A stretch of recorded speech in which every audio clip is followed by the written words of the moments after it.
जाई के ससुरवा गे जनुआ भूली है नहीं बचपन के प्यार।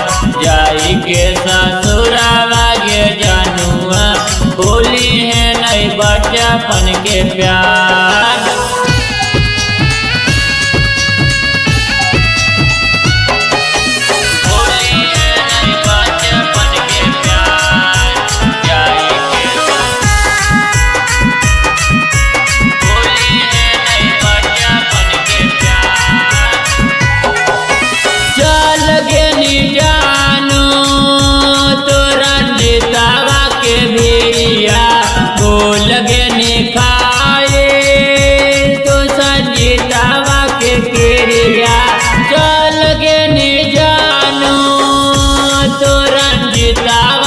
बेरिया फूल गे खाए तो संजीतावा के क्रिया।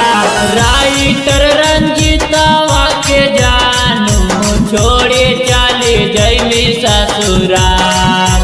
राइटर रंजीतावा के जानू छोड़े चले जैमी ससुराल। जाई के ससुरवा गे जनुआ भूली है नहीं बचपन के प्यार। जाई के ससुरवा गे जनुआ भूली है नहीं बचपन के प्यार।